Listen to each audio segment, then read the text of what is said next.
unlimited drama series. The garage door creaked like an old man's joints as I rolled it shut that Tuesday night in November. Lakeview, Ohio, wasn't the kind of place where you left anything unlocked anymore. Not since the steel mill closed and half the town started looking for creative ways to pay rent. I'd spent the evening organizing my tools, a habit that drove Corinne crazy but kept me sane. "Arthur, you're pathetic," came her voice through the kitchen window, sharp enough to cut glass. She was on the phone again, pacing like a caged animal in her business suit. Bank manager promotion had gone to her head faster than cheap wine. I pressed my ear against the thin wall between garage and kitchen, a move that would have embarrassed me 6 months ago. Now, it felt like survival. "He gives me what you never could. Respect and passion," she continued, voice dropping to that breathy whisper she used to save for me. "I can't live like this anymore, Preston. Arthur treats me like furniture. You make me feel alive again. Preston." The name hit me like a wrench to the gut. Preston Drake, owner of that gaudy gentleman's club downtown, the one with neon lights that made honest folks cross the street, married to that ice-cold lawyer, Judith Drake, who could freeze hell with a glance. I stood there in my own garage, 43 years old, listening to my wife of 18 years itemize my failures like a grocery list. Respect and passion. Apparently, I'd been fresh out of both for longer than I realized. "Tomorrow night, same place," Corinne whispered. "The Pineview Motel on Route 9. Room 237. The phone clicked off. I heard her heels tap across the kitchen floor. Then the stairs creaked as she headed up to our bedroom, the one we'd shared since Maddie was born, the one that now felt like a courtroom where I'd already been convicted. I slumped against my workbench, surrounded by the smell of motor oil and sawdust. 23 years I'd been running Waverly's handyman services, building this business from nothing, keeping food on the table and a roof over our heads. Not glamorous work, but honest. Apparently, honest wasn't enough anymore. The kitchen light went out upstairs. Corinne would be removing her makeup now, the ritual I'd watched thousands of times. Except now she was probably thinking about Preston Drake while she did it, planning tomorrow night's performance at some fleabag motel. I picked up a screwdriver and turned it over in my hands. The metal was cold, real, unlike everything else in my life lately. Corinne had been different since the promotion, distant, critical, always checking her phone with that secret smile. I'd blamed stress, new responsibilities, the usual marriage rough patches. Turns out I'd been giving her too much credit. My neighbor Sandy's porch light flicked on across the fence. That woman had radar for drama, always peeking through her blinds like she was gathering intelligence for the neighborhood watch. In a town like Lakeview, gossip traveled faster than bad news, and both traveled at light speed. I locked the garage and headed inside. The house felt different now, like a crime scene where the evidence was still being collected. Every family photo on the wall seemed to mock me. Maddie's graduation, our anniversary dinner last year, Christmas morning smiles that now looked forced. Corinne was already in bed, facing away from me, her breathing too steady to be natural. I undressed quietly and slipped under the covers, maintaining the careful distance that had become our normal. The space between us felt like an ocean. "Good night," I said to the darkness. No response, just the sound of her fake sleep and my real insomnia. I stared at the ceiling and planned my next move. Preston Drake thought he'd found himself a prize, a beautiful woman trapped in a boring marriage. What he'd actually found was a loaded weapon, and the safety was about to come off. Respect and passion. I'd show them both what those words really meant. Route 9 stretched through Lakeview like a scar, lined with the kind of businesses that thrived on other people's bad decisions. Pawn shops, payday loans, and the Pineview Motel, a relic from the 1960s that had aged about as gracefully as a roadside accident. I sat in my pickup truck across the street, engine off, watching room 237 like a private investigator in some noir film. Except this wasn't fiction, and the betrayal stung worse than any paperback could capture. Corinne's silver Honda pulled into the parking lot at exactly 8 p.m. Punctual as always, even for adultery. She'd told me she was having dinner with her friend Lisa from work, another lie to add to the growing collection. She parked near the ice machine and checked her reflection in the rearview mirror, adjusting her lipstick with the same care she used to reserve for our date nights. The sight made my stomach twist. Preston's black BMW rolled in 5 minutes later, all flash and chrome, the kind of car that screamed, "Compensation issues!" He stepped out wearing a leather jacket that probably cost more than I made in a month, his silver hair slicked back like some aging rock star. They didn't even try to be subtle. He wrapped his arms around her right there in the parking lot, and she melted into him like butter on hot toast. 18 years of marriage, and I'd never seen her look at me that way. Hungry, desperate, alive.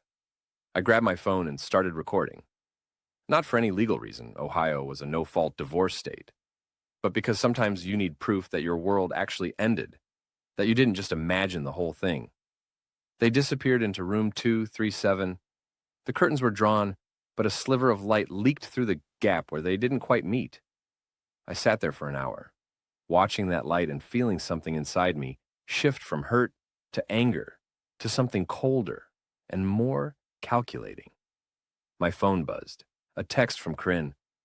"Running late with Lisa. Don't wait up." I typed back, "No problem. Have fun." The lies came so easily to her now. Made me wonder how long this had been going on. How many other dinners with Lisa I'd swallowed without question. Around 10 p.m., they emerged from the room. Preston's hair was mussed. Corinne's blouse was wrinkled. And they both wore the satisfied expressions of people who'd gotten exactly what they wanted. They kissed goodbye like teenagers, all hands and whispered promises. I followed Corinne home at a distance, my mind racing through possibilities. Confrontation was the obvious choice, but obvious wasn't always smart. Preston Drake had money, connections, and a reputation for playing rough with people who got in his way. A direct assault would be like bringing a butter knife to a gunfight. No, this required strategy, patience, the kind of methodical planning I used when rewiring a house or rebuilding an engine. One wrong move could burn everything down, but done right, the results would be permanent. Corinne was already in bed when I got home, pretending to read a magazine. Her hair was still damp from the shower, washing off the evidence. "How was Lisa?" I asked, settling into bed beside her. "Fine. We went to that new Italian place downtown. The service was terrible, but the food was decent." Another lie, delivered with Academy Award conviction. I nodded and picked up my book, some thriller about a man seeking revenge against the people who'd destroyed his life. The irony wasn't lost on me. "Arthur," Corinne's voice was softer now, almost guilty. "Yeah? Do you ever think about what we want out of life? I mean, really want?" I looked at her, this woman I'd loved since we were 25, and saw a stranger wearing her face. "I thought I knew what I wanted," I said. "Turns out I was wrong about a lot of things." She studied my expression for a moment, then nodded and went back to her magazine.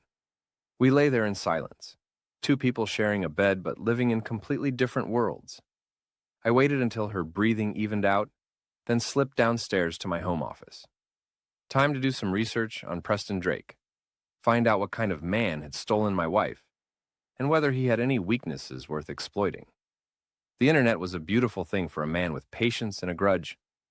By sunrise, I'd learned more about Preston Drake than I'd ever wanted to know, and I'd found the crack in his armor that would bring his whole world crashing down.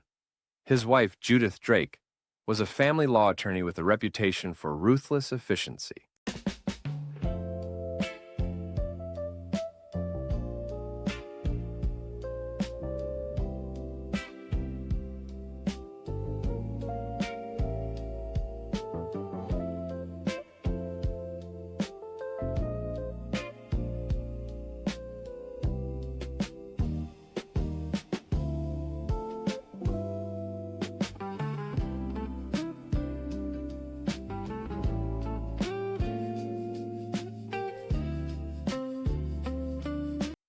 More importantly, she specialized in high-asset divorces with infidelity clauses, the kind that could strip a cheating spouse of everything they'd ever owned.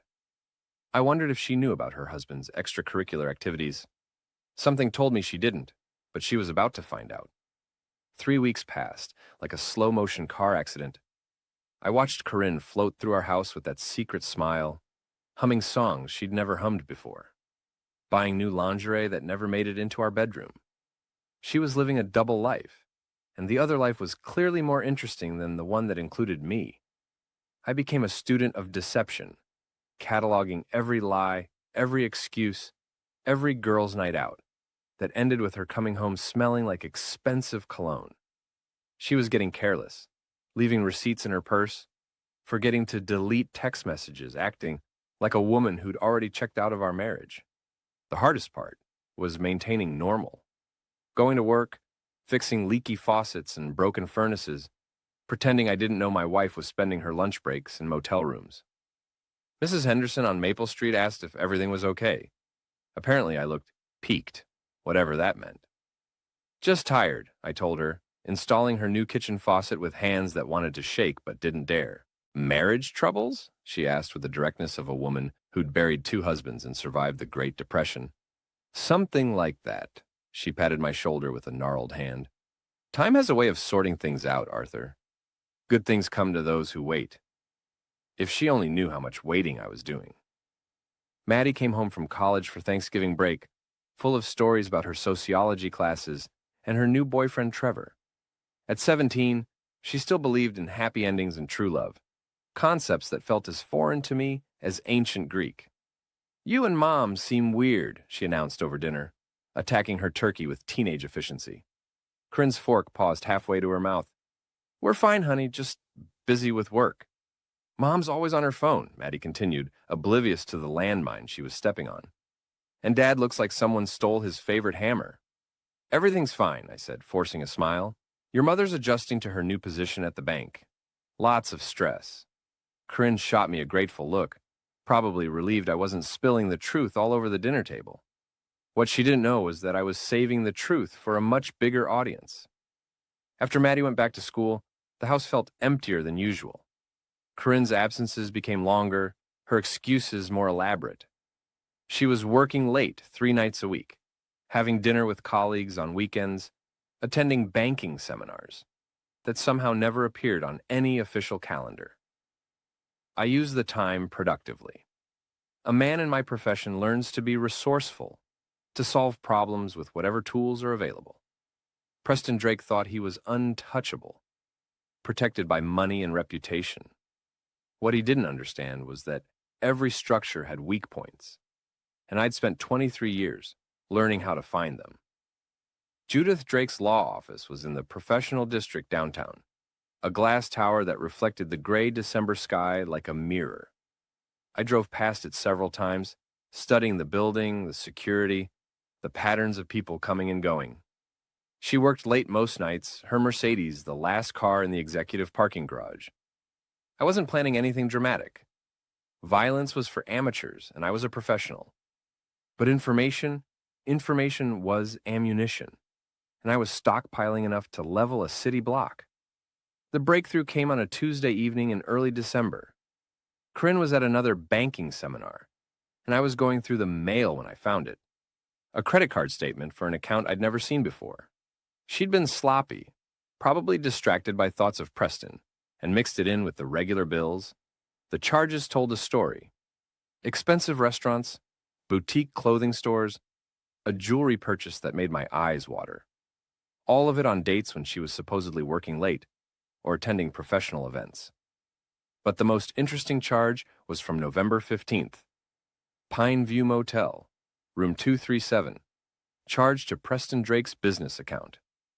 Either he was getting careless too, or he wanted to leave a paper trail. Some men got off on the risk, the thrill of almost getting caught. I photographed the statement and put it back exactly where I'd found it. Evidence was like fine wine, it got better with age, and I had a feeling I'd need every drop before this was over.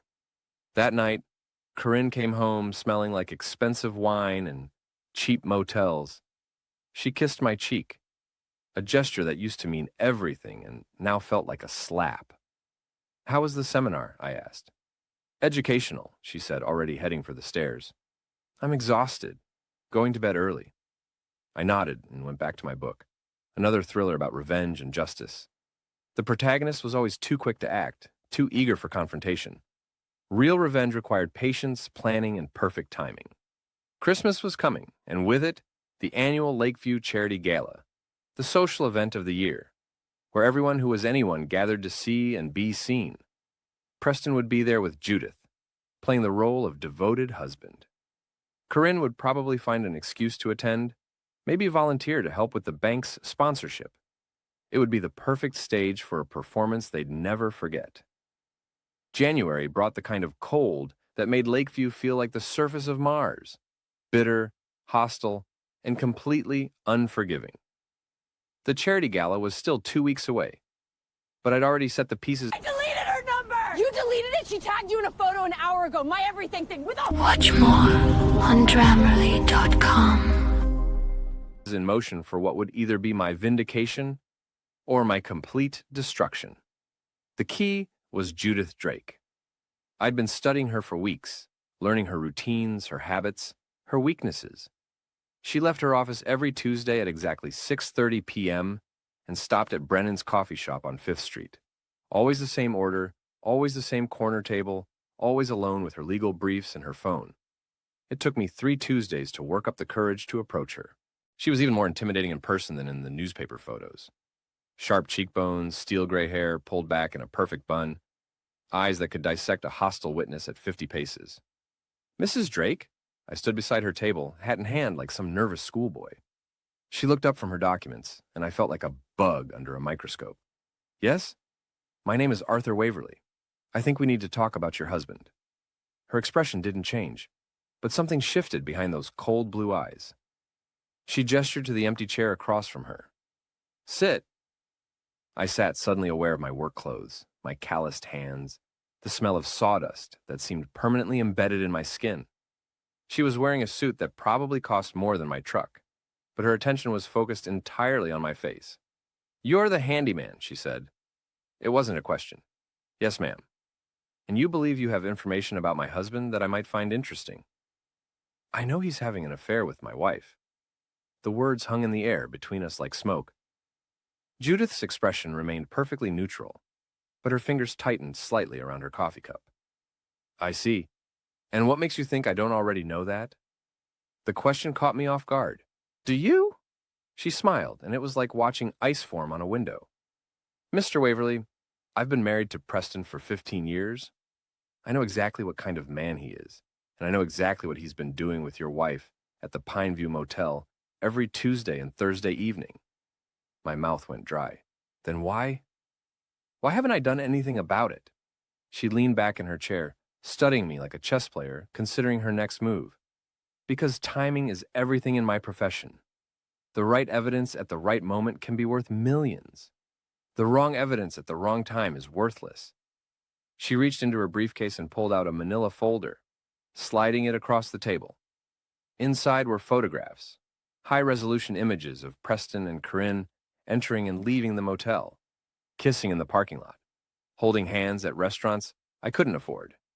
You're not the only one who's been watching, Mr. Waverly.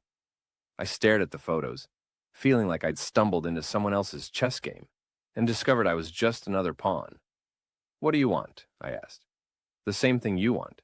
Justice, closure, and in my case, a very large settlement. She took a sip of her coffee, perfectly calm. Preston signed a prenup with a rather generous infidelity clause. If I can prove adultery, I get the house, the business, the investments. Everything except his toothbrush and the clothes on his back. So why do you need me? Because you're going to help me create the perfect moment for maximum impact. The charity gala in 2 weeks, Preston will be there, playing the devoted husband. Your wife will probably attend as well, representing the bank. It's going to be quite a show. I felt like I was standing on the edge of a cliff, looking down into an abyss that might be salvation or destruction. What exactly are you proposing? Judith Drake smiled again, and this time it was the smile of a predator who'd just spotted wounded prey. I'm proposing we give them both exactly what they deserve. We spent the next hour planning what she called the revelation, a carefully orchestrated public exposure that would destroy both Preston and Corinne's reputations while maximizing Judith's legal position. It was elegant, brutal, and absolutely foolproof. When we finished, she shook my hand with fingers as cold as winter morning. "One more thing, Mr. Waverly. After Saturday night, your wife is going to need somewhere to go. I'd suggest you make sure she has other options, because Preston certainly won't be available to help her." I drove home through the frozen streets of Lakeview, feeling like a man who'd just signed a contract with the devil. But sometimes the devil was the only one offering what you really needed. Corinne was in the kitchen when I got home, humming that same unfamiliar song while she prepared dinner. She looked happy, content, completely unaware that her world was about to implode. "Good day?" she asked, not really listening for an answer. "Very productive," I said. "Got a lot accomplished." She smiled and went back to her cooking, lost in whatever fantasy she'd constructed about her future with Preston Drake. In 2 weeks, fantasy would collide with reality, and there wouldn't be enough pieces left to put either of their lives back together. I almost felt sorry for them. Almost. The Lakeview Community Center had been transformed into something approaching elegance for the annual charity gala. White tablecloths covered folding tables, string lights hung from the basketball hoops, and the local florist had worked overtime to disguise the fact that we were essentially having a formal dinner in a gymnasium. I stood near the back wall in my best suit, the same one I'd worn to my wedding 18 years ago, watching the cream of Lakeview society mingle and pretend their lives weren't falling apart along with the rest of the town.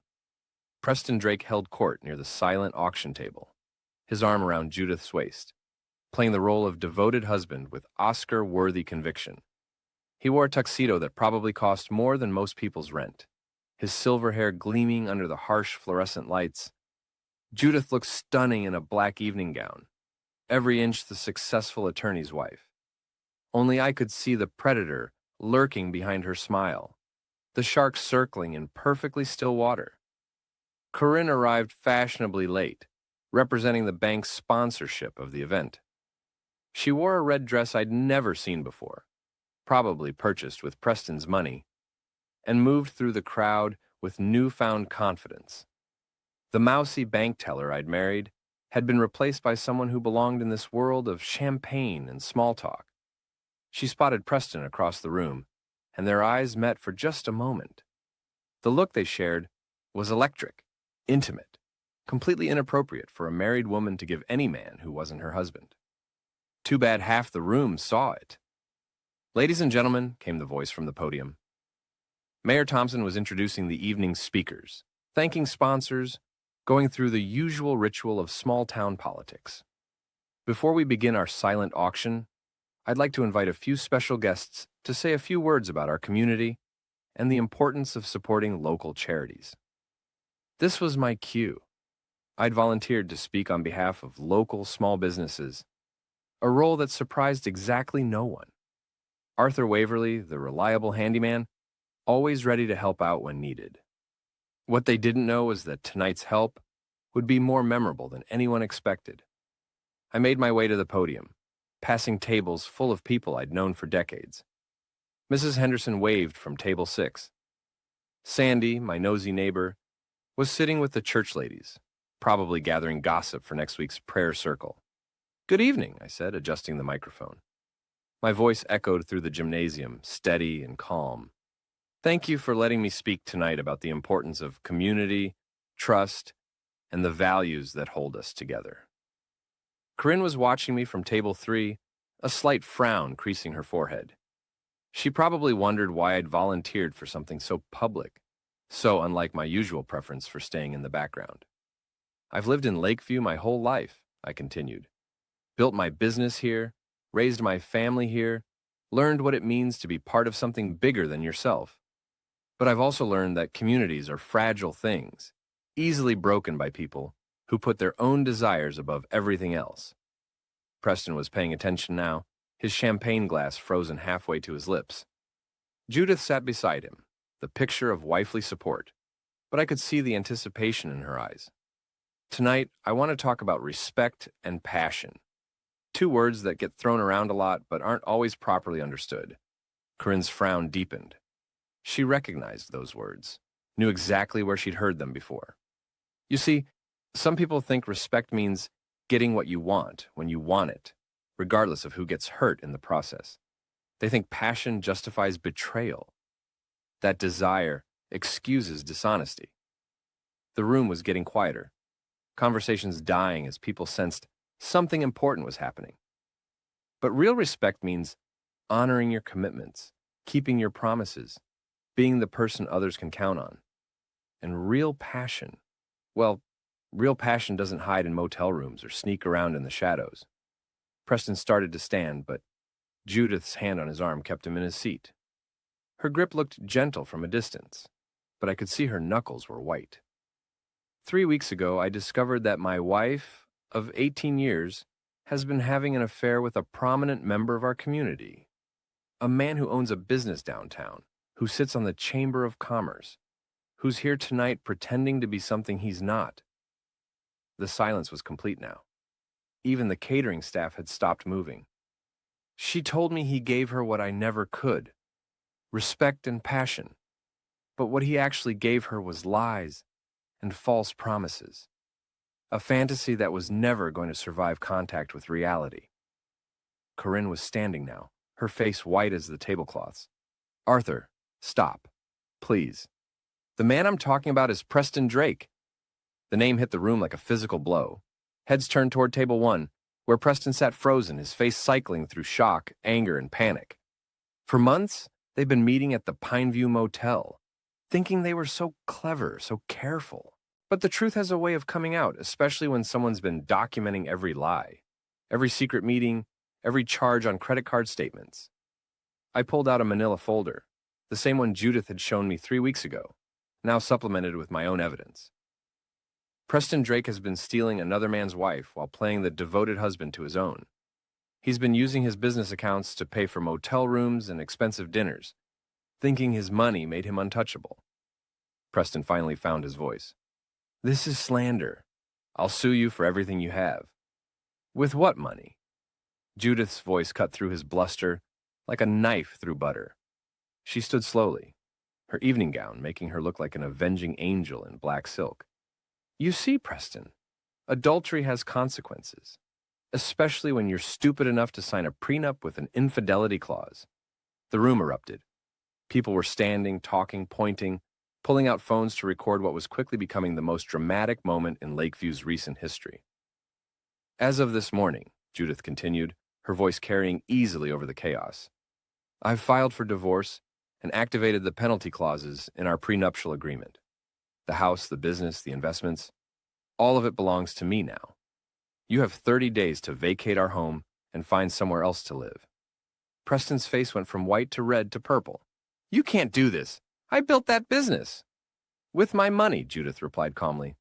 Money that came with very specific terms about fidelity and trust. Terms you violated repeatedly with Mrs. Waverly and who knows how many others. All eyes turned to Corinne, who looked like she wanted to disappear through the floor. The confident woman who'd walked in an hour ago was gone, replaced by someone small and broken and completely alone. So you see, I said, returning to the microphone, respect and passion are wonderful things.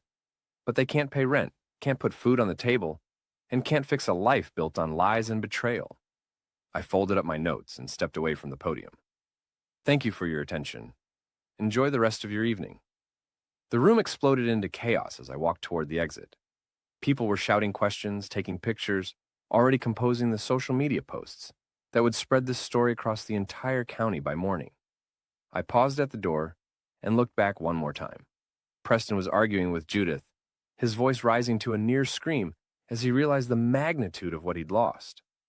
Corinne sat alone at table 3, tears streaming down her face, her red dress now looking more like a target than a fashion statement. Outside, the January air was sharp and clean. I climbed into my pickup truck and drove home through the empty streets of Lakeview, leaving behind the wreckage of 2 marriages and the ruins of several carefully constructed lies. My phone started ringing before I reached the house. Corinne, probably, or maybe Preston, or any of a dozen people who wanted to know more about the story I'd just told. I turned off the phone and drove in blessed silence. At home, I poured myself a whiskey and sat in my recliner, finally allowing myself to feel the weight of what I'd done. It wasn't satisfaction exactly, or even relief. It was more like the feeling you get when you finish a difficult job, tired, empty, but knowing you'd done the work properly. Corinne would come home eventually, and we'd have to talk about lawyers and paperwork and dividing up 18 years of shared life. Preston would have to figure out how to rebuild from nothing, assuming Judith left him anything to build with. But tonight, for the first time in months, I felt like I could sleep peacefully. Justice wasn't always pretty, but it was always necessary. And sometimes, if you were patient enough and careful enough, you could serve it up exactly the way it deserved to be served. Cold, public, and absolutely final. The phone rang again. This time, I answered. Arthur? Corinne's voice was barely a whisper. Can we talk? There's nothing left to say, I replied. You wanted respect and passion? You got them. Now deal with the consequences. I hung up and turned off the phone for good. Tomorrow would bring new challenges, new problems to solve, new structures to build or repair. Tonight, I was done.